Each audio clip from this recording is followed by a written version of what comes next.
इसके बाद बताइए नेक्स्ट क्या होगा। सेकंड स्टेप सुनिएगा, पहले स्टेप के बाद दूसरा स्टेप, क्योंकि ये चीज तो है कि इस समय सभी के दिमाग में और हर अथॉरिटी, चाहे वो एयरफोर्स अथॉरिटीज हो या उनके लोग हो, वो सारी चीजों को नोटिस कर रहे हैं। हर एक एक्टिविटी नोटिस की जा रही है। अगर मैं यहाँ पर आपकी वीडियो बना रहा हूँ और मैं ये बातें बोल रहा हूँ तो मेरी हर एक एक्टिविटी नोटिस है। चाहे इस बात को वो ना समझ लोग ना समझे, लेकिन समझदार हर इंसान जानता है कि हर एक एक्टिविटी समय नोटिस की जा रही है। आरआरबी वाले मुद्दे में आपको पता है, लोगों को ऐसा लगा था कि नहीं नोटिस है, लेकिन लास्ट में सबको पता चल गया था कि हर एक्टिविटी को नोटिस किया गया था। लेकिन फर्क नहीं पड़ता, हम तो क्योंकि लड़ ही आप लोग की लड़ाई रहे हैं, ठीक है। इसके बाद दूसरी डेट 15 फेब को क्यों रखी गई है? क्योंकि इस बार पेरेंट्स ने इसमें कदम रख दिया है।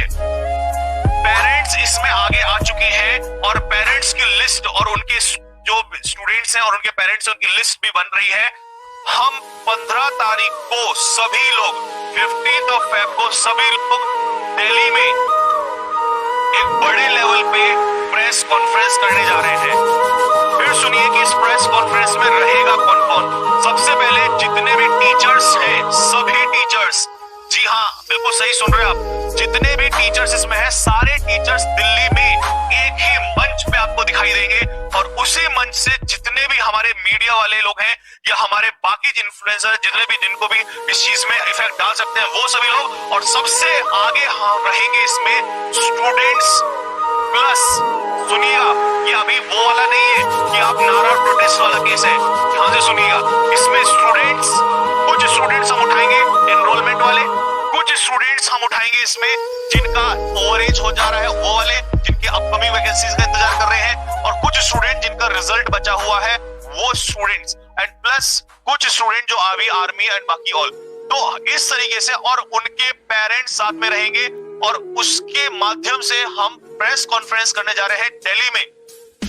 उस प्रेस कॉन्फ्रेंस में हम अपनी पूरी बात फिर से एक बड़े मन से पूरे सोशल मीडिया को अवेयर कर देंगे कि हम इस चीज के लिए आवाज उठा रहे हैं। और सिर्फ टीचर्स नहीं, उनके पेरेंट्स जो बहुत ज्यादा परेशान हैं, एक एक पेरेंट्स से जब बात हो रही है तो पेरेंट्स ने ये क्लियर कर दिया है कि सर हमारे बच्चे इतने ज्यादा परेशान हैं। हालांकि ये बात हमें बहुत अच्छे से पता है, लेकिन आज पेरेंट्स का साथ मिल रहा है। इस चीज को सुन के ये बात सुकून मिला कि हाँ कोई तो है जो इनके साथ खड़ा है। और लास्ट में मैंने एक बात बोली थी, ये चीखने चिल्लाने वाले कभी काम नहीं आएंगे, काम आएंगे तो आपके टीचर्स और आपके पेरेंट्स जिन्होंने तुम्हें जन्म दिया है। तो इन दो लोगों को ही तुम्हारी सबसे ज्यादा चिंता होती है। तो पेरेंट्स की मेरी लगातार बात हुई है, और जितने भी, मैं तो एक चीज और बोलूंगा आप लोगों से कि आप जब भी हम टीचर्स के साथ आए अपने पेरेंट्स को साथ में रखिएगा, इस बात को ध्यान में रखिएगा। क्योंकि मेरी कम से कम मैं आपको सैकड़ों पेरेंट्स से मेरी लगातार, क्योंकि ऑफलाइन इंस्टीट्यूशन में हमारे बच्चे पढ़ते हैं, उनके पेरेंट्स से मेरी लगातार वही बात हुई है, ऑनलाइन स्टूडेंट्स के पेरेंट्स से लगातार बात हुई है। उनका यही कहना है कि सर हम कोई भी ऐसा स्टेप नहीं चाहते जिस पर बच्चे को नुकसान हो, उसके लिए हम अपनी जान तक देने के लिए तैयार हैं। हम अपनी जान की बाजी लगा देंगे। और उसमें सबसे ज्यादा जब किसी माँ से मेरी बात हुई और उसका यह कहना है कि सर मेरा बच्चा परेशान हो चुका है और मैं किसी भी हद तक इसके लिए जाने के लिए तैयार हूं, बस आप लोग इसमें आगे बढ़िएगा और हमें बताइएगा कि हमें इसमें करना क्या है। उस समय ये मेरे खुद के रोंगटे खड़े हो जाते हैं और उस समय एक ही बात दिमाग में आती है कि अब आर या पार होगा। जिंदगी में बहुत देख लिया है, लेकिन अब इससे ज्यादा बरसात नहीं, बर्दाश्त नहीं हो सकता। इसीलिए मैंने उस दिन भी कहा था कि मैं कॉन्फिडेंट हूं। मैं क्यों चिल्ला चिल्ला के कह रहा था? क्योंकि मुझे जो भरोसा था और जो कॉन्फिडेंस मेरे अंदर आ रहा था वो इस बार पेरेंट्स की वजह से आया था। क्योंकि जिनके वो तुम बच्चे हो, या मैं किसी अथॉरिटी के सामने जाके वहां चिल्लाता हूं, तो उसके लिए मुझे ये, मेरे पास शब्द है कि ये जो पेरेंट्स हैं ये अपने बच्चों का हक मांगने के लिए आए हुए हैं और ये बच्चे हैं जो अपना हक मांगने आ रहे हैं। तो मेरी मजबूती, मेरा जोश उतना ही दुगना हो जाता उस समय पर। तो 15 तारीख को पेरेंट्स प्लस स्टूडेंट्स के साथ फुल कॉन्फ्रेंस एक बड़े लेवल पे, बड़े स्तर पे, राष्ट्रीय स्तर पर की जाएगी और यहां से आवाज की जाएगी कि हमें इस चीज का जवाब दिया जाए, सारी मांगे हमारी पूरी की जाए, जो भी चीजें हैं इसको, क्योंकि हमारी मांगे बिल्कुल भी गलत नहीं है। ये बात सच है और ये बात हर किसी के जहन में कि हमारी मांगे बिल्कुल भी गलत नहीं है, इसको हर कोई जानता है। क्योंकि अगर ये गलत होती तो शायद टीचर्स गलत होते, लेकिन उनके माँ बाप जिन्होंने उन्हें जन्म दिया है वो गलत नहीं हो सकते। तो हमें कोई गलत साबित नहीं कर सकता। अगर हम वहां दिल्ली में जाके खड़े होते हैं और वहां अपनी बात को रखते हैं तो हमें गलत या हमारे ऊपर कोई फर्क नहीं पड़ता इस बात का टीचर्स को, क्योंकि वो कल भी स्टूडेंट्स के लिए थे, आज भी स्टूडेंट्स के लिए है। लेकिन हमें गलत साबित ना किया जाए, इस बात का ध्यान रखा जाए। इसीलिए पेरेंट्स भी हमारे साथ में है, क्योंकि हम उन्हीं के लिए काम कर रहे हैं। दूसरी बात, किसी स्टूडेंट्स को कोई, मैंने एक बात बोली थी पहले दिन भी कि ना किसी बच्चे का नुकसान हुआ और ना होने दूंगा अंत तक की लड़ाई में, चाहे कुछ भी हो जाए। इसीलिए पेरेंट्स को साथ में रखा गया है। तो इस कॉन्फ्रेंस के माध्यम से हम अपनी आवाज को यहां से उठाएंगे। और मेरे प्यारे बच्चों, अब बात तुम्हारे दिल की कर देता हूं। अगर तुम्हारे दिल को यह बात लगे और तुम्हें लगे कि हाँ, अब बात में सर की दम है, कि अगर ये काम भी सरकार ने या जिन लोगों से, क्योंकि भूल जाओ सीएसबी को, सीएसबी के हाथ में कठपुतली बने बैठी है सीएसबी। सारी इस समय जितनी भी चीजें हाथ में हैं, क्योंकि वहां तुम कुछ भी कर लो, वो सिर्फ एक ही बात बोलेंगे कि हमें ऊपर से नहीं अभी ऑर्डर आया है। तो ये ऊपर वाला कौन है? क्या भगवान के पास जाना पड़ेगा क्या हम लोगों को? ये ऊपर वाला है एमओडी, मिनिस्ट्री ऑफ डिफेंस, और इससे जुड़े कंसर्न बाकी सभी लोग। तो हमें वहीं जाके, यार क्यों इधर उधर घूमना है, यहाँ पर सीधा वहीं पर हिट करेंगे ना। और ये अपने को आता नहीं है पहले से ही, अपन वहीं पर हिट करते हैं जहां पर हमें टारगेट हमने सेट किया है। तो इसके बाद अगर ये नहीं हरकत में आते और हमें कोई रेस्पॉन्स नहीं मिलता है,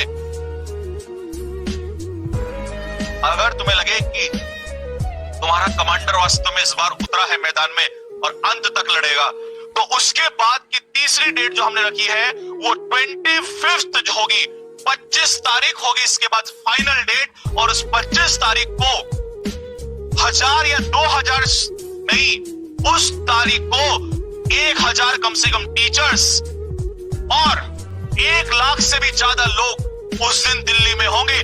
मैं जो बोल रहा हूं, ध्यान रखना मेरे बच्चों, मुझे नहीं पता क्या होने वाला है इसके बाद मेरे साथ, मैं नहीं जानता हूं, क्योंकि मैंने आपसे पहले कहा मॉनिटरिंग हो रही है और मैं नहीं सोच रहा हूं कि अभी क्या होने वाला है। मुझे सिर्फ वही बातें दिमाग में आ रही है, उन पेरेंट्स की बातें, उस माँ की बातें जो ये कहती है कि मेरा बच्चा डिप्रेस हो चुका है। उन्होंने, कई पेरेंट्स ऐसी बात हुई कि सर हमारे पास कोई दिक्कत नहीं है, कोई कमी नहीं है, लेकिन हमारे बच्चे किसी और डिपार्टमेंट में नहीं जाना चाहते, उनका पैशन है फौज में जाना और उनके साथ ही ऐसा हो रहा है, इसलिए हम अपने बच्चे की हक की लड़ाई लड़ने के लिए तैयार है, हमें कोई शिकवा नहीं है, कोई दिक्कत नहीं है हमें। तो मैं उस बिहाफ पे ये बात बोल रहा हूं, मेरी बात ध्यान से सुन लो। मुझे नहीं पता कल क्या होने वाला है, क्या प्रेशर मेरे ऊपर बनेगा, क्योंकि ये बहुत बड़ी बात मैं बोलने जा रहा हूं। आई डोंट केयर कि मैं यहां से भी बाहर निकलूं और मुझे क्या हो, क्या, I don't care about that, but मैं ये बात बोलने जा रहा हूं कि इसके बाद अगर हमारी बातें नहीं सुनी जाती हैं तो 20 फ़रवरी 25 तारीख को, 25 फरवरी को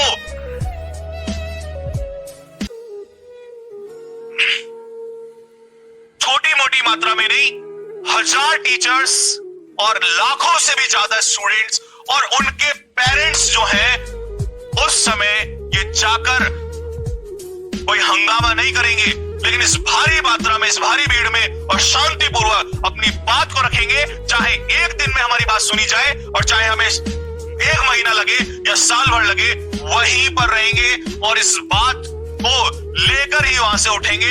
ये लास्ट काम होगा हमारा। लेकिन उस समय अगर कोई हमसे ये कहेगा कि तुमने गलत किया, तो हमारे पास हजारों सबूत होंगे, क्योंकि हम यहां से चले थे, यहां तक भी पहुंचे। जब नहीं पहुंचा गया तो इसके बाद हमारे पास कोई दूसरा रास्ता नहीं था, क्योंकि हम उन बच्चों को दिन दिन मरते हुए नहीं देख सकते। और ये अब तक तो टीचर्स के साथ था, क्लासेस में होता था, लेकिन अब तो हर एक माँ बाप के साथ ये कहानी जुड़ चुकी है। वो कैसे फेस कर रहे हैं उस चीज को, ये मैं तब महसूस कर पाया हूं जब मेरी रोजाना, इस समय पर आप बार बार एनडीए वाले स्टूडेंट कह रहे हैं सर क्लास नहीं आ रही है, यूट्यूब पर ऑनलाइन नहीं आ रही है, लेकिन कैसे आ जाऊं सामने जब मैं 10 घंटे कम से कम उनसे बात करता हूं, उसके बाद इतना दिमाग खराब रहता है। और कैसे वहां मैं क्लास में आके ये चीज करूं, क्योंकि मेरे से नहीं होता है ये दिखावा। मैं जैसा वैसे नॉर्मल लाइफ में हूं, तो आप देखते हो यहाँ भी खुशी में ही, हंसी मजाक में ही मेरे को पढ़ाना आता है, लेकिन एक तरफ ये सिरदर्दी, दूसरी तरफ ये कैसे, ये नहीं हो सकता है। इसीलिए हम इस जंग को जल्द से जल्द खत्म करना चाहते हैं, क्योंकि भाई ये चीजें बर्दाश्त से बिल्कुल इस समय बाहर हो चुकी हैं। ये हमारी तीनों प्लानिंग थी। अब मुझे इसमें बताओ कि क्या गलती है, क्या गलत है, क्या चीज ऐसी गलत है जो इसमें है। मुझे ये इस बात को जानना है, क्योंकि मैं ये नहीं चाहता कि जब मेरा स्टूडेंट वहां पर हो, उसके ऊपर कोई भी गलत चीज का इस्तेमाल किया जाए या कुछ भी ऐसा किया जाए जो पूरी उम्र भर उसको पछताना पड़े। वो नहीं होने देंगे, क्योंकि क्योंकि हमारे पास हर तरीके का सबूत होगा, हर चीज हमारे पास होगी, हर तरीके की चीजें हमारे पास होंगी।